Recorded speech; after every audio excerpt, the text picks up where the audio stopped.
So just starting to record the call so anyone can watch back. I'm just looking at the group now. I know we had one question from Vijesin about protein bars and what's the best protein bars. Most people tend to go for Grenade, mate. They sell that in most shops and most like garages, and sell it at Amazon. Holland & Barrett, it's called Grenade. I'll put it in here. If anyone's got a link to any websites they use, please put them into the group. I'm lazy. I go to Holland & Barrett and just pray that they've got the penny sale on. Otherwise, I'm paying double than what most people are online. But Amazon's good. For Phil, that's another good brand of protein bars. And then you've got Barbells and a few others. If anyone's got like a protein bar they tend to use, please put it.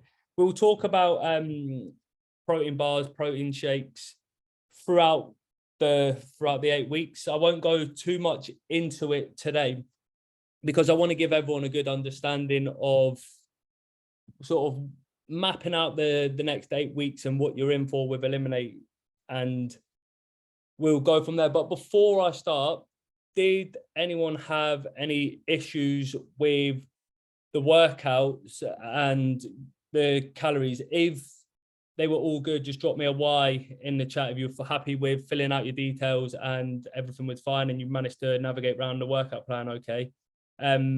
Let me know if there's someone putting an N in if it didn't work for them.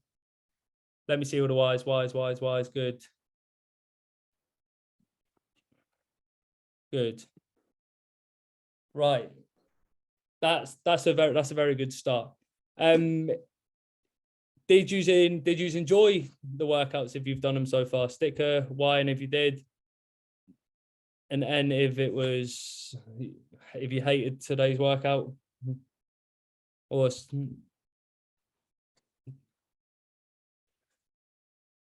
nice, getting some good responses in. Anyone want to speak up and talk about one of the workouts and see how it differs from what they used to? Is it what you expected? That's a good start. Is ELIMIN8 sort of what you were expecting from the off, or was it a little bit different? Was it better? Was it worse? Is there anything that you sort of thought you would be getting that you're not getting at this stage? Feel free to pipe up if there's something you were sort of expecting and not expecting, or you're quite happy with it. Someone, if you want to put in the chat, I'm extremely happy with ELIMIN8 and everything involved, just so I can take a photo of that and put it on social media so everyone joins the next one. That would be great. I'm only joking. I must say, I did read 12 months of recipe packs and I was really impressed. So I've put them all that I would eat on a spreadsheet with all the calories. So we're good to go. Good. Yeah, obviously they're not all mine. I'm gonna be honest with that one, but I did obviously get all them and put the branding on it. But yeah, there's some brilliant recipes in there, which is good. And we'll be talking about that. So basically, I'll talk through the next 8 weeks and I'll map out sort of what the next 8 weeks looks like. What weeks 1 to 2, it tends to, people when they come into sort of like a fat loss phase, a dieting phase, we sort of do things in reverse. Weeks 1 and 2, we're joined on, and the main thing we're all here is we want to shift a little bit of the Christmas weight. We want to see the scales come down, make ourselves feel a little bit better. So we all focus on the scales, right? Staring at the scales, why hasn't it come down a stone this week? I've hit every single step. I've not missed a calorie, got every workout in. I should be down 7 kilos by now. And what we should be really focusing on at this stage is all around our nutrition, like understanding how many times a day will we be eating? Am I getting enough protein in? That should be your focus for this week. And I've had a couple of messages like, I'm starting to stress a little bit about what food I should be eating, and I'm not quite hitting my targets just yet. But I'll be honest, if you were hitting targets from week 1 and you were bang on the money and you hit every food and it was all 100% nutrient dense, you probably wouldn't be on this call. So expect it to be a learning process. Expect to not be perfect. We won't expect to make mistakes. ELIMIN8 and the sort of calories and the way it's done allows for mistakes, especially through weeks 1 and 2. So just build each week. If each week's better than the week before, you're going to see more progress. If you have a target of 130 grams of protein and you're currently hitting 90, but 2 weeks ago you were hitting 60, you're doing okay. You're doing better than what you were before. You're going to be improving. You slowly build in towards that. And that's what ELIMIN8's all about. It's a kickstart into your fitness journey. For some of you, it's getting you back on track. For some of you, it's an initial learning point. For some of you, you will be a bit more advanced, and it will be there for accountability. But the main thing I want you to really focus on is hitting your protein and hitting your calories this week. If you focus on that, you will be along the right track, and you'll be moving in the right direction, which is exactly what we want. So, and then weeks 3 to 4, you start becoming a little bit better at your tracking. That becomes a little bit more easier for you to sort of follow. And then you start questioning things. You're starting, because you've got a bit more knowledge in and around nutrition. You're like, is this working? Should I be more advanced from here? Should I start now changing up my food? Should I start adding in cardio? You start questioning all these things because you're aware of what you're doing, and you think, right, there needs to be something more because I'm doing this now. Surely it can't be this easy for me to just carry on doing this and lose weight. Which, if you get to that point, the last thing you should do is question it. If you're hitting your protein, you're hitting your calories, you're getting your workouts in, steps are as per the plan, and all of that is, you are right where you need to be. If you get to that point and your check-in literally says, keep going, there's nothing you need to do, there's nothing you need to change, don't start questioning it, because that's when you start bringing in more overwhelm, like unnecessary overwhelm. Do you know what I mean? You almost want, people always think with dieting, one of the biggest reasons people give up on a journey is because they think they're not doing enough, or they think it will never work, or they think there's something missing. A lot of the time on a diet, it is accountability and it is consistency. So that's where you start getting to weeks 3 and 4, which leads me quite nicely onto weeks 5 and 6. Motivation drops. Expect weeks 5 and 6 to be where you think, I'm a bit bored of ELIMIN8 now. This is a bit tough. Things are like, I think I know what I'm doing. I think I'll be all right. That is exactly where you need to be the most accountable. That's where you'll see the biggest changes. Like, I've used this analogy quite a bit. At the minute, we're currently taking a mug of water out of a bath. That's what we're doing with your first couple of weeks, your weeks 1 to 4. You're taking a mug of water, just taking it out of the bath little bit by little bit. Come weeks 5, 6, 7, 8, I'm about to start dancing there. You're taking a jug of water out of a sink, and you'll start noticing them bigger changes. So week 1's always a little bit hit and miss, depending on your training, depending on what you've eaten over the last couple of weeks. Weight can fluctuate up and down, but you'll probably see more changes on the scales in weeks 2 and 3, and then you'll see more changes in your physique come weeks 4, 5, and 6. So 4, 5, and 6, 6, 7, 8. So the most important thing for you guys is to get that initial knowledge, and that will come through your nutrition through your first couple of weeks, and then post nailing your nutrition, it's all about consistency. Did someone ask a question there, or no? So I'm going to go across the board here, and I'm going to ask a question. So to give a time frame of what people think, how long do you think it should take for a 70 kg? We'll go, you can't use male or female these days. I don't want someone to report me for saying male or female. So we'll go a 70 kg person. Is that socially acceptable? Is that PC? How long would it take for a 70 kg person to lose, let's go 7 kilos? Like, let's call it a stone, 7 kilos. There's no right or wrong answer here because it is a range. So I'll give you a little clue. It is a range. Put in the comments box how long you think. And it's not the night before Ibiza and you're like, fuck me, I need to lose a stone by the morning, so I'm not going to eat tonight. What do most people think? There's no right or wrong answer, so please participate in the chat. 8 weeks, 2 to 3 months.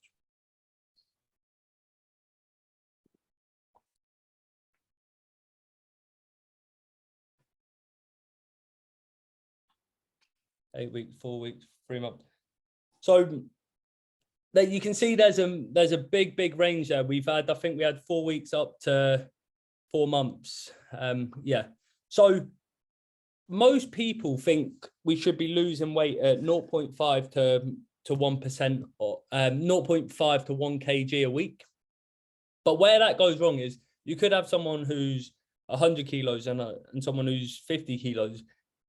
Scientifically, if they were to eat the same sort of food, they're not going to lose weight, the same amount of weight, if they were losing the same percentage of body fat each week.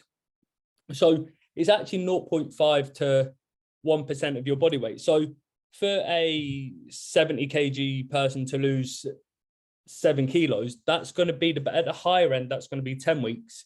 And at the faster end, that's going to be sort of like 10 weeks. And then obviously at the longer end, that's going to be up to 20 weeks, which is up to what's 20 times divided by 4, 5 months.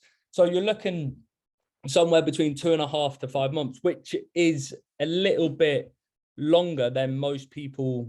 Well, 5 months is longer than anyone put in a group. So it's just to make you aware of that is the sort of time frame, the sustainability of what someone should be losing in a healthy sort of amount per week is 0.5 to 1% of your body weight.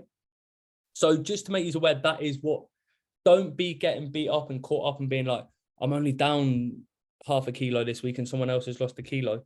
You might be right on track. Someone else might have more body weight to lose than you. Someone might have more body fat. Someone might have polished off all the cheese Christmas and they had a lot of water retention just before ELIMIN8, and then they're losing the first couple of kilos in the first week. So just keep that in mind. ELIMIN8 is on the aggressive side. I don't hide away from that. I'm not one of these people that sort of say like, oh, ELIMIN8's like sustainable. It's not sustainable. It is designed to get you results at the faster end, and then start building you back up. So if you pictured a diet, if we talked that 20 weeks, do you think, and I want you to put in the group again, A, B, and do you think someone's more likely to stick to their diet in weeks 1 to 8 or 8 to 16? A being 1 to 8, B being 9 to 16.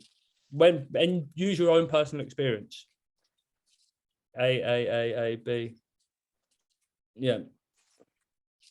So it's good to see most people saying, hey, they're more likely to stick to it when they're motivated. Me personally, I'm actually B. I start getting more motivated the more I start seeing results. But the reason most people are A is you want that initial sort of progress. You want to see that initial amount. And this is something I'll be teaching you across the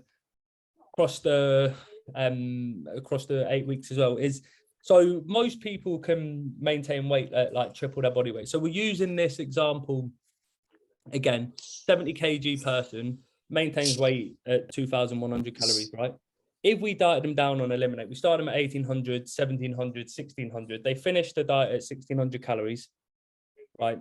Week 8, they're 1,600. If they finish the diet at 1,600, I go and put them back onto 1,800. What would happen? So they finish the diet on 1,600, and I go and put them back on 1,800. What would happen? Would their weight go up? Would it maintain, or would they continue losing weight? A, being go up, B, maintain, C, continue losing weight.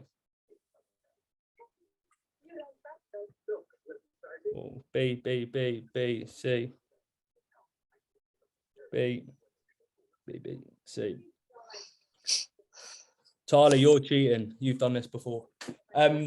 So it would actually be C. It would be they would continue to lose weight, because we've just established that their maintenance levels is 2,100 calories. So the reason ELIMIN8 is aggressive is we get that initial traction, we get that initial buy-in from you guys to say, right, things are moving in the right direction. Let's get down. Let's shift off the majority of that weight while motivation is high. And then what we can do when it's when diet fatigue starts kicking in and you're a little bit finding it harder to stick to calories, social events come in, all we do is we just bring your calories up a little bit. We can just give you an extra 200, 300 calories. And then all you're doing is called reversing the deficit. So rather than being in a 500 calorie deficit, you become into like a 250, 200 calorie deficit. And that's why ELIMIN8 is there. So ELIMIN8 is not sustainable, but the idea is get you to that point and then bring your energy levels back up. So that is what we're doing here. And I just like to map these things out for you so that like you understand why we're doing it, why it is tough. And if you struggle towards weeks 6, 7, 8, don't be scared to be like, this is too tough, I'm finding it too hard, or I know at the end of it that I've still got weight to lose, but I know I can't stay on this forever. I can just come back up. But we'll talk about that in time. So most important thing, and I want everyone to sort of do this week, is adapt a meal structure. So we talked about hitting calories and hitting protein. I'll put something in the group, and this is the first thing I do with my one-to-one online clients is I send them what's called an assessment week, and I'll have a look at what they eat. And then, but what the main thing I'm doing from that assessment week is trying to find out how often they eat. Do you have breakfast, lunch, dinner? Do you have breakfast, lunch, snack, dinner? Do you have breakfast, lunch, snack, dinner, snack? Bless you, whoever just sneezed. Once you've adapted that, and if you can write this down, write these notes, but I will put it in the group, then you can reverse engineer everything. So if you know, let's pick, I want to pick around the number, we go 1,500 calories, right? Some of you will be on lower than this, and like some of you will obviously be a lot higher than this. But if you're struggling, just let me know when you're checking, and you try and think. So like I say females tend to be lighter than men. Females tend to be a lot smaller in like obviously size and structure. So girls, you will probably be a little bit lower, but I'm giving you the heads up now. Girls are better at dieting than guys. Girls are a lot better at sticking to it. So girls usually are already winning. But what girls tend to be able to go like breakfast, lunch, dinner.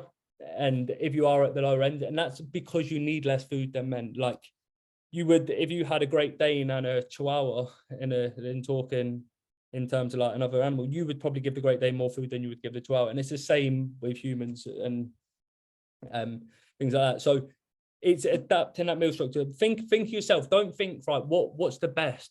What would Logan want me to do? What would be, how do you like to eat? Are you a busy person? I know we've got some nurses in the group. We've got some teachers in the group. They can't structure their food and be like, right, I'd love to eat at 12 o'clock because they might be out in the playground taking the kids out for lunch. It's like you think about what's good for you, and then you reverse engineer. So 1,500 calories. If you eat 3 times a day, you'd be, in an ideal world, you'd be like 500 calories from my breakfast, 500 calories from my lunch, 500 calories from my dinner. You're on 100 grams of protein. So you'd be like, right, I need 33 grams in my breakfast, 33 grams in my lunch, 33 grams in my dinner. And you start reversing it out. If you know you snack and you are busy at work and you're having your lunch at 12 and you're not going to go and eat till 8 if you play like netball or football or something after work, you know you're not going to go 8 hours without eating. So you'd be like, right, I'm going to have breakfast, lunch, and then I'm going to put a snack in before I go to my sport.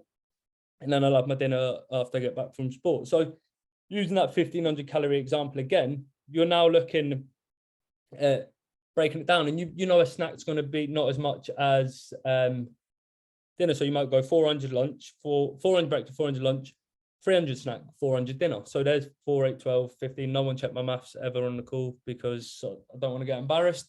But you see where I'm going at. And by adapting a meal structure and how many times a day you like to eat, you can then reverse everything back out. And then going down, using that example I just did there, you don't need 33 grams of protein in each meal. You now only need 25. And that's where you'll start really making changes for life. And that is probably one of the biggest things that you can take away from ELIMIN8. And you might think that sounds so simple, that sounds so easy, but I promise you now, it's everything I ever do. Whenever I start a new diet, whenever I start a new cut, I'm like, right, this is how many times I'm eating, this is what I'm doing. And I get asked the question quite a lot, can I eat the same thing every day, or should I eat the same thing every day? I don't want to start going down that route, because everyone in this group, you can eat what you want. You've seen all the things that got shared on like today on like social media. I want people to start sharing them in the group as well, give people breakfast ideas, lunch ideas, etc. but everyone's diet is individual. So someone might say, can I eat the same thing every day? You might have yogurt every day. Someone else might be having porridge, and you both lose weight. So what would you say is the best thing to have every day? It's subjective to you. I'm quite busy, and I also start work at 6 o'clock. So I don't have time to make an omelette or something in the morning. So Monday through Thursday, Monday through Friday, I tend to eat quite similar throughout the day. But what that enables me to do, where it's like when I started out, is right, get structure, get in there. I know what I'm eating. That's going to tick the boxes off. I know my breakfast is 300 calories and I'm having porridge. We'll just stick with breakfast. So I know I'm having my porridge for breakfast, 300 calories, 25 grams of protein. And obviously, if any of you follow me on social media, you'll know I love a bowl of porridge. In fact, I might even make that this week's challenge. Who can make a better bowl of oats than me? But we'll see. I'll talk about challenges in a minute. But then you'll be like, right, do you know what? I don't fancy porridge today. I fancy an omelette. And you'll be like, right, as long as that omelette is in the ballpark figure of 300 calories with 25 grams of protein, you don't really need to make that much different. Yes, the carbs will be different, but what you can do from there is maybe like add carbs to your lunch, to your salad that you weren't really having. And it allows you to play, and it allows you to put things in a ballpark. And I know some of you will have families and some of you will have kids, and some of you go around your parents for dinner. It allows you to be that little bit more flexible. And it's like, right, my normal dinners, even if you change up your dinner every single day, you'll be like, right, if I have 400 to 500 calories for my dinner and it's somewhere between 20 to 25 grams of protein, it doesn't really matter what I have. Today I might have a bolognese, tomorrow I might have a stir fried. Next day I fancy jacket potato with cheese and beans. Like, you're more than welcome to do that. That's why I don't say to people, eat the same thing every day, because it doesn't really make a difference. When you get to a certain level of body fat, yeah, maybe. But the reason where eating the same thing can help is through removing sort of like mental fatigue from like trying to be like, right, I don't know what to do, I don't know what to stress. And I'll put all these things in the group of like meal structure. But take that away from today. That is probably the most important thing. Adapt to structure, how many times you're eating, and reverse engineer it. Calorie per meal per sitting. That doesn't mean if your normal breakfast is 300 calories and then you decide on Saturday I fancy something a little bit more to eat is 500. Oh my God, I've messed up my day, because no, you still got, you can still add, you can just take that 200 calories from somewhere else. You might drop your snack that day if you've been out for breakfast. So, and Lisa, I agree with you. No one can beat the porridge game. So that is that. I've been talking for a little while. Does anyone have any questions on meal structure, breakfast ideas, anything that they would like to talk about, families and eating around families or eating around shift work? No. Don't be shy to got a question on, sorry mate. Yeah, Just got a question on the water intake. Is there a set amount we should be drinking daily, or 1 liter for every 25 kg you weigh? So if you weigh 75 kg, 3 liters. If you weigh 50 kg, 2 liters. Yeah, that's probably the best part. I always say try and tick off either half of your water before midday, or try and tick off like a good liter before you train, and then take a liter with you when you train. And then that's your best part, is you're going to go through 2 liters. So yeah, if you're, for most of you, probably somewhere between that 50 to 75 kg mark, 2 to 3 liters. If you are over that 75 kg to the 100 kg mark, if you're at 3 liters, you're probably in a good enough ballpark figure. Don't stress if you're getting your 3 liters in. So yeah, that's obviously that helps with feeling full as well. Cool. yes. Right. Let me just, does anyone, we'll just quick fire quiz. Does anyone know the role of, we'll start with carbohydrates in the body. Just stick it in the chat, or quick unmute yourself and talk. Does anyone know the role of carbohydrates? And there you go, energy. Simple as that is the role of carbohydrates in the body. So you'll see, and I'm going to eliminate a couple of fad diets here, in mainly keto. And apart from banning carbs is the second worst thing keto can do for you. The first is your breath. If you've ever done keto, or you know anyone that's ever done keto, stay away from their breath. Without being rude, it puts all the sulfur in your mouth and it makes your breath smell. So eliminate keto and we'll go from there. Yeah, it's true, Michelle, trust me. So yeah, carbs is your body's main energy source. So when you get things like the keto diets, etc., what carbs do is carbs hold water, and that's why a lot of people, when they diet, they drop carbs and then they see initial weight loss. It's just dropping water. It's like a wet sponge and a dry sponge. A wet sponge and a dry sponge are exactly the same size, but one of them's going to weigh more, and it's because of obviously holding the water. And imagine that with your body. So that is why you see diets take out carbs, but after that initial water retention drop, there's no actual scientific proof that it helps with body fat levels. In fact, it can often, especially if you weight train, affect you losing weight, because you need energy to go to the gym, you need energy to lift weights, and for your body to change, it needs to lift more over time. So if you're going into a weight session low on energy and you're not lifting more than the week before, yes, your body weight may be coming down because of water retention, but your body fat levels and your muscle to body fat ratio probably isn't coming down as much as you would like it to. So yeah, any questions on fad diets while I'm talking about that? But the main source of your energy comes from your carbohydrates, especially when you are weight training or actively running or doing any sport or cardio. The reason you get diets and people say and all these studies say that carbs are not essential, it is correct, they are not essential. Fats and protein are more important, but what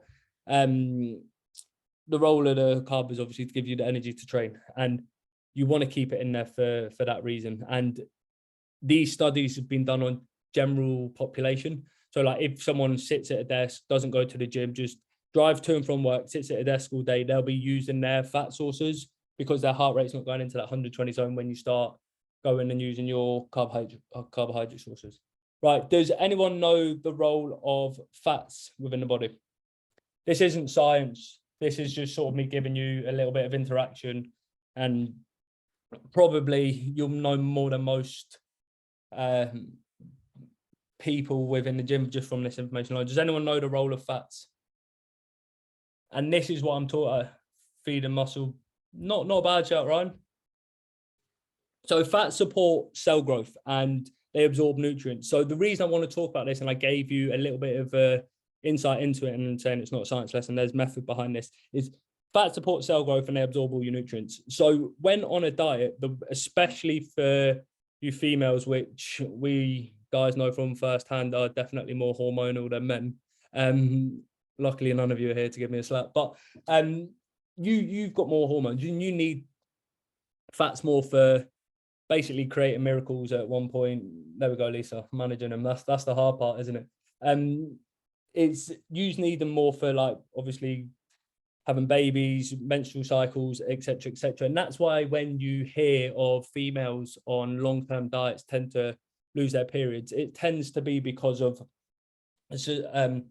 being in that deficit and an aggressive deficit for a sustained period of time, which stops cell production, which stops the body, and what Ryan said there, feeding muscle, absorbing the nutrients and passing the nutrients out. So ELIMIN8 pushes the sort of levels, but I've put a formula in and a stopper so that it doesn't come too low. So even though calories are too low and do come a little bit lower, your fat shouldn't really go below that 20 to 25 grams, which is enough for you to make sure you don't have any effects on your hormones. And because you're only doing it for a very short period of time, it won't affect cell production, which is important. So and we always hear, and you see it all over social media, you can't go less than 1,200 calories, you can't do this. But I'll ask you the question now knowing that. If someone was on, and I never get this, so if someone's on 1,201 calories, they're perfectly healthy, but if someone's on 1,199, they're fucked. They're going to die within 6 weeks because they're low. But if you were on 1,200 calories for 3 weeks, or 1,300 calories for a year, which one's probably more detrimental to your health? A being 1,200 for 2 weeks, 1,300 for a year being B. B. Good. And that's what I'm basically trying to explain here. And this is one of the main reasons I set up ELIMIN8. It was people get dieted. There's fat loss programs all over 6 to 8 week cuts, and I'm all for it. I'm all for doing an aggressive cut. I'm doing one. I'm going away for a photo shoot in Dubai and / holiday in 8 weeks, and I'm all for being aggressive. But you need to understand why, and you need to understand you have a plan to come out of it. So dieting down to 1,200 calories is a lot safer than dieting down to 1,300 calories if you have a plan after it. But we'll talk about that 2 to 3 weeks down the line. Right, last one, protein. Does anyone obviously know the importance of protein and why it doesn't? If anyone's actually been smart and looked ahead at their calories, obviously it doesn't change. GNR. I'm not sure if that's you asking for a G&T and put a typo there, Rachel. Muscle recovery, muscle repair, boom. So everyone knows the role of protein in the body, which is good. The reason your protein stays the same, especially on a dieting phase, is muscle recovery, muscle repair. The last thing you want to do when you're dieting, well, I'll switch the narrative on that. The main thing you want to do is keep as much muscle as you lose weight, because therefore your body composition, toning, shredded, lean, whatever you want to call it, it's all the same thing, is you've got more muscle to body fat ratio. That is what's going to give you that more aesthetically pleasing look. So we keep protein high because the higher the protein and the more chance of recovery, and it also repairs cells and creates new ones. So if your protein's high, as you're damaging these cells whilst you're training, if you're getting an adequate amount of protein, it's repairing it. So you're going to keep your muscle and just basically be chomping away at your body fat, which is exactly what we want. So that is the reason for it. It also, protein, I'm not going into all the benefits of it. It's like I said, it's not a science lesson, but protein basically keeps you full. So it's the most satiety and nutrient, meaning like the more protein you eat, the fuller you're going to be, which is the absolute goal on a diet. So the better you get at hitting your protein early on, the easier this diet's going to be. And and that's the most important thing on a diet, is to make sure you don't give up because it's too hard. So get that protein in. If you're struggling for protein ideas, post it in the group. I'll add it all in. And that covers sort of protein, carbs, and fats. Quick, 2 things. I'm just looking at my notes here. Sorry, do I need to hit carb? Do you need to hit carb and fat targets? No, protein and calories are the most important thing. The reason carb and fat targets are in there is because I want you to use the carbohydrate sources. And I see the most progress in long-term diets over high protein, moderate carb, low fat. And I've seen that all throughout my training and obviously with all my clients. Do you need to track? Straight answer, no, you don't need to track. Will you make more progress by tracking? Yes. If we all walked around, right, with an energy bar on our head, right, I want you to put in the comments yes or no. If you walked around with, let's go on your wrist, because you can't see on top of your head unless you're very googly-eyed. If we all walked around with an energy bar on our wrist, and every time we ate, it top, low energy, good energy, high energy, it's full. You eat any more today, you're going to get fat, put on body fat. Would you still overeat? Yes or no? Be honest. I know some days I would. If my energy level's topped up and it's a pizza in front of me, that energy bar is getting tipped right over. But be honest, would you probably still overeat, or would you be a bit more aware of, I'm probably not going to overeat if I don't need to? Lisa, less likely to. Michelle, more aware. And I'm going to, I don't want the call to run on too long. I'm assuming that's going to be the approach from everyone, right? That energy bar is MyFitnessPal. That energy bar on your wrist is literally MyFitnessPal. It's saying, if you eat more than this amount, you're probably going to start moving in the wrong direction. So tracking helps. Do you need to meal prep? No. Does it help? Yes. You get where this is going with meal prep. I would say tracking in advance helps. So like I said, if you start, I'll put some things in the group, but if you are aware and you start eating some similar meals, like we tend to rotate somewhere between, naturally humans, we tend to rotate between 1 to 5 meals on a consistent basis. So like that means like I obviously have porridge every day, but sometimes I'll have like eggs, sometimes I'll have yogurt. So I've got like 3 meals on rotation. And the more you track, the more you put in advance, the easier it's going to be. And that will come in time. So anything between like 100 to 500 calories, that's a good meal that you think you could sort of keep in rotation. Save that in MyFitnessPal, add it on. keep it in your saved meals. Do need to track saving meals using MyFitnessPal. Hopefully everyone knows how to save meals and knows how to use MyFitnessPal. I've run that through. We've gone through adapting a structure, meals on the go. I'll talk about this next week. Do you need to weigh and track your food? Again, yes, it will help if you can do it. But the easiest way to do it is I've just done it for myself. I've just 600 gram pack of chicken from Waitrose. I've split that into four meals. I know that's 150 grams a day. Do I need to go and weigh exactly? No, because today I might do 10,000 steps. Tomorrow might do 11,000. Today I might go to the toilet. Tomorrow I might not. Will it help? Will it be better if you do track it? Probably. But you don't have to become obsessed and be there. If you get things you can't do by eye, like a bowl of oats or bowl of oats or like cereal or something like that you can't do, or rice, can't do by eye, weigh it. If you can, it's like 150 grams. You split it 600 grams into 4 portions, 150 grams a day. That covers probably as much as I need to cover today, because I don't want him to go on too long. I'm trying to bring these down. Refeed days, we will talk about refeeds. You all get one higher day. Take it. Don't try and be smart and not take your refeed day. The refeed there is for what I was talking about, because you are on the lower end of a diet. It is there to give. Imagine your refeed as a chance for your body to repair itself, make sure hormone production is on point, and also the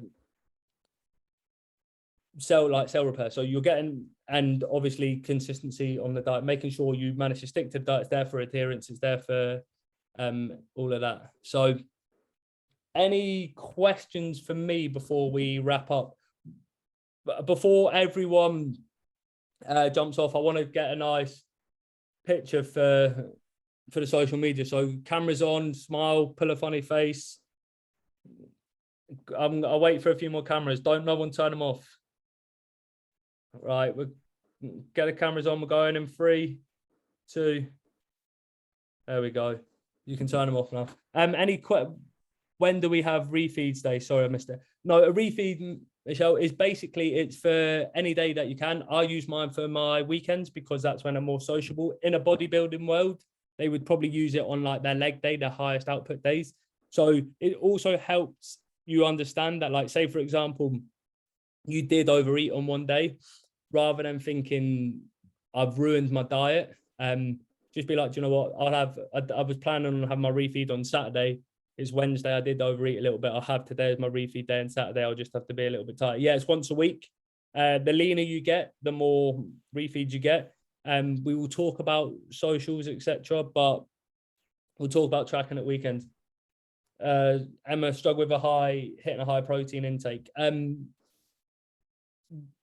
The easiest way to do it is have more of it. So, for example, if you're having 0% Greek yogurt for breakfast and you're having 200 grams of Greek yogurt, just take that up to 250. If you're having chicken and you're currently having 100 grams of chicken, have 150 grams of chicken. I know that sounds quite simple and straightforward, but that is the easiest way to do it. Then you can obviously supplement it like protein shakes, protein bars, but protein bars on a diet, I'm actually a little bit on the fence with. But for this moment, in your first 2 weeks, we'll talk about it. You only need to worry about not having protein bars weeks 5, 6, 7, which we'll talk about in time, but they're absolutely fine now. Emma, let me know in your check-in, or if there's a meal that you're struggling with, like breakfast, lunch, or dinner, just quickly write in the group and I'll give you some options. But I'll put in what I sort of tend to do with my own diet and how I structure it without any calorie targets in there. I'll post that in the group. But the simplest way is to have more of what you're currently having. But then make sure you're aware of, like, if you're having a coffee, things like milk have protein. But yeah, and then you don't always, as well, snacks, it doesn't always have to be a protein. But if you fancy a pack of pop chips, or you fancy like an ice cream or something, and it's not a protein snack, don't worry. If you've already hit your protein for the day, you don't have to always have a protein snack. If normally on a day you have 0% fat Greek yogurt as a snack, and today you crashed a little bit and you had a chocolate bar, don't stress. Just think you haven't completely ruined your diet. That day you just replace the yogurt with the chocolate bar and have that instead. Yeah, there you go. Lisa was on the last ELIMIN8 in the Facebook group. Worked really, really well. We have a challenge for this week. Again, I'll put it in the group. The challenge this week is just all these challenges and sharing things on social media and attending the calls. I keep a track of it all, and it all builds up to a prize at the end. We had 2 prizes last time. Hannah won money back. Hannah won £149, so she won her money back. So she basically lost weight, got in shape of her life, and done it all for free. And then we had obviously some Amelia win to come back onto the next Eliminate. So all these things add up. The challenges this week is just a photo of anything Eliminate. It can be your meal prep, it can be your gym workout, it can be your steps, it can be your cardio, just anything that you have started this year with because of Eliminate, or anything that you've carried on and you're in the routine with Eliminate. And then we start doing challenges each week. Next week's challenge is a fake away. So we make any takeaway that we want, burger and chips, tacos, fajitas, whatever it may be, but as long as it's 500 calories. And then we start going in like who can make the best breakfast. Obviously, I automatically win that with my porridge, but we will give someone a second prize, and then we'll go from there. But like I said, 45 minutes. So I'm trying to keep calls between 30 to 45 minutes. So that should be, if you can spare 45 minutes max on a Monday, that'd be good. And then don't be scared to ask questions. Like you said, that was a shitload of information for week 1 on a Monday, first sort of Monday after New Year. But I will leave that there. I'll put some stuff in the group. Anything else, let me know. Any questions from anyone before we quickly wrap up? Last one. No. Right, cool. Emma, feel free to put stuff in the group about, does anyone have a high protein breakfast, lunch or dinner option? But have a wonderful evening, guys. Thanks for coming. Good luck with the rest of the week, and looking forward to seeing all the results come through.